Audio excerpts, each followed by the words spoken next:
और पुराने गाने सुनने के लिए हमारे चैनल को सब्सक्राइब करें और बेल आइकन प्रेस करना ना भूलेगा। इस्रानी प्रोडक्शन।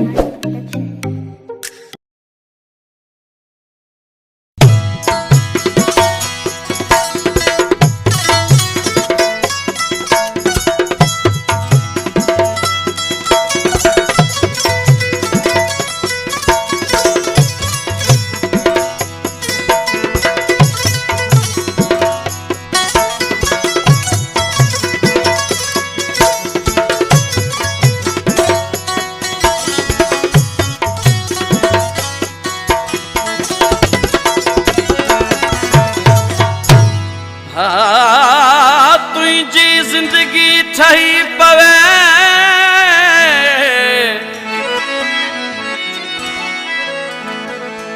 मुझी नाहे का मयार मिठा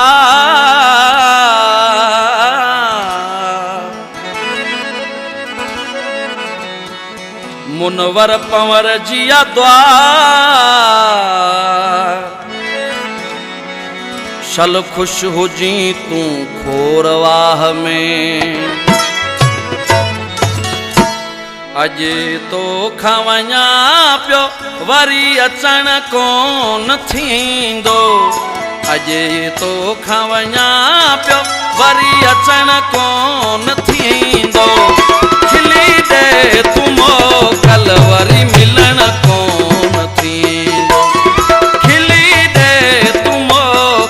वरी मिलन कोन थींदो अजे तो खवञा पियो वरी अचण कोन थींदो अजे तो खवञा पियो वरी अचण कोन थींदो खिली दे तुमो कल वरी मिलन कोन थींदो खिली दे तुमो कल वरी मिलन कोन थींदो।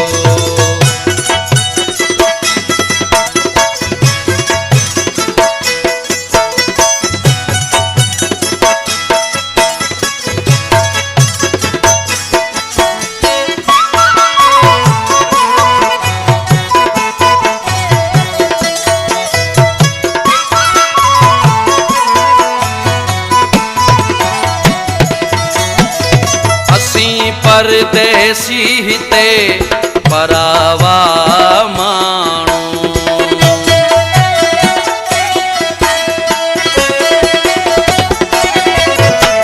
असीं परदेसी हिते परावा माण्हू नाहे कंहिंसां माइटी न कोई सुञाणू रोज़ दर खड़काए हिते बीहण कोन थींदो रोज़ दर खड़काए वरी बीहण कोन थींदो खिली दे तुमो कल वरी मिलण कोन थींदो खिली दे तुमो कल वरी मिलण कोन थींदो अजे तो खवञा पियो वरी अचण कोन थींदो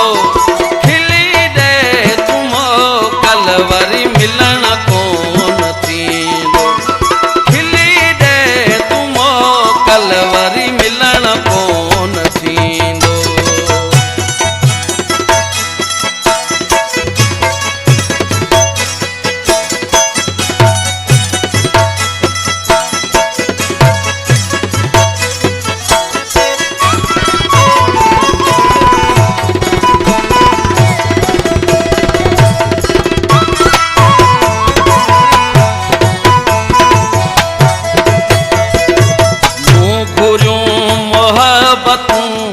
कयूं तो जफ़ाऊं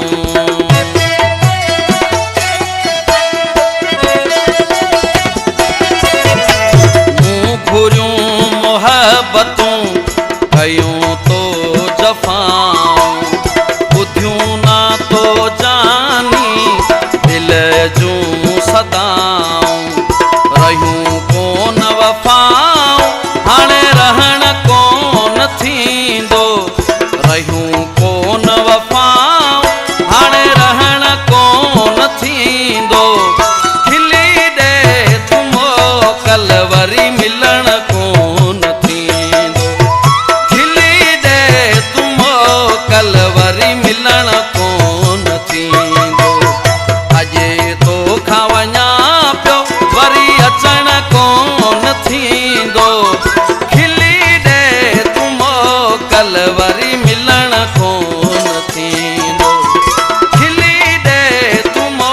कल वरी मिलण कोन थींदो।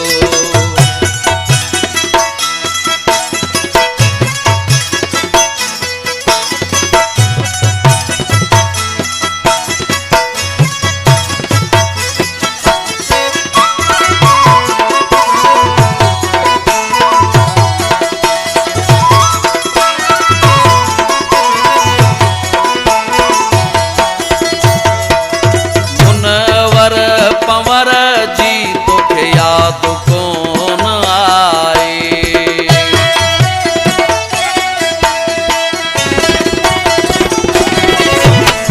मुनवर पंवर जी तोखे याद कोन आई। तो वञी पंहिंजी पिड़ी ज़िंदगी अथाही हटी वयूं हुज तूं हाणे चवण कोन थींदो। हटी वयूं हुज तूं हाणे चवण कोन थींदो। खिली ॾे तूं मोकल वरी मिलण कोन थींदो। खिली ॾे तूं मोकल वरी मिलण कोन थींदो। अॼु तोखां वञा पियो वरी अचण कोन थींदो। अॼु तोखां वञा पियो वरी अचण कोन थींदो। खिली ॾे तूं मोकल वरी मिलण कोन थींदो। खिली ॾे तूं मोकल वरी मिलण कोन